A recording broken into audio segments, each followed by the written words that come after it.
In this video, I'll show you how to do the purl stitch and how to create a stockinette pattern by combining purl with knit stitch.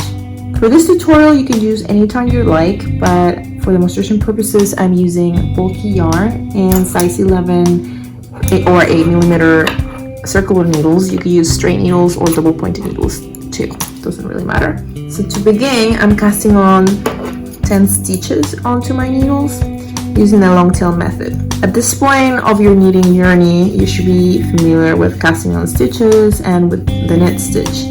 But if you aren't, or if you would like to do some more practice, please check out my other earlier videos that go more into detail about how to do this.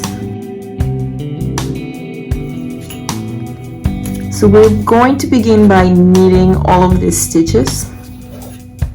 Again, if you don't know how to do this, I go into more detail in my other video.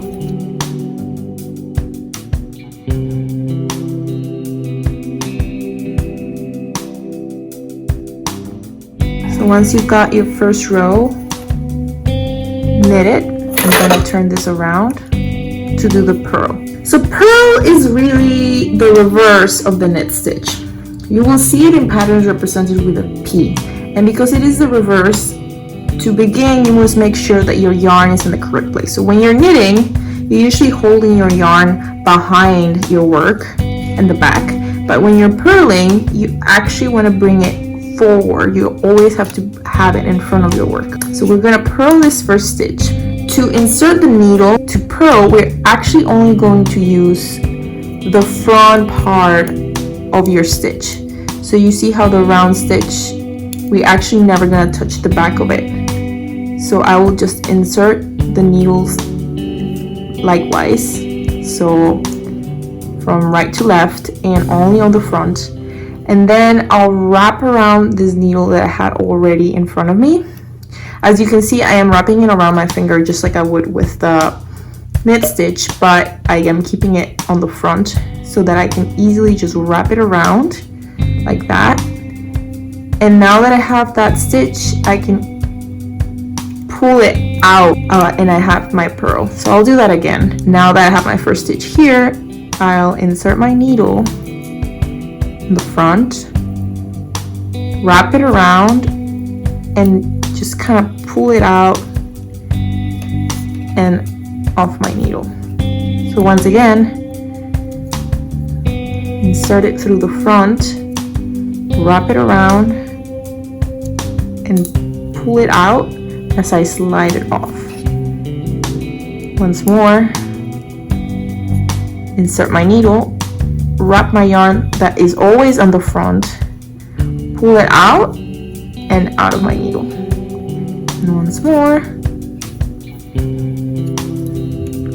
So as you can see, my yarn is always on the front, and as I go, I can kind of get into the rhythm and do it a little faster. But I'm almost done with all these purl stitches.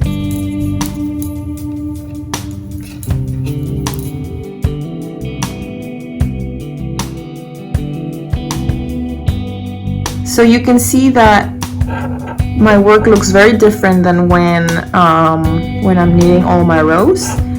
I'm starting to get that kind of very notorious V shape known in knitting. This is stockinette. So we're only doing one row knitting and one row purling, because like I said, the purl is the reverse of the knit stitch. So if we do the knit stitch in the front side of your work and then the purl stitch on the wrong side of your work, we'll get this stockinette pattern. So I'll go ahead and do that, knit and purl for a few rows so you can see what that looks like. So I've gone ahead and done a few rows of knit and purl, and so that you can see better the results of it. And this is the right side where I've done my knit stitches, and you can tell very well that V shape and that stockinette pattern. And if I turn my little swatch around to the purl side, you'll see that the stitches are very different. They are looking more like garter stitch when you do all of your stitches knit, but these are the purls. So this is how you can always tell what is knit and what is purl, even if you forget which is the right side and what the wrong side is, because the purls are always going to have this this kind of yarn in the front of the work, whereas the knit is going to have this V shape. So that's it. Just with these 2 stitches, you'll be able to create most anything you can think of.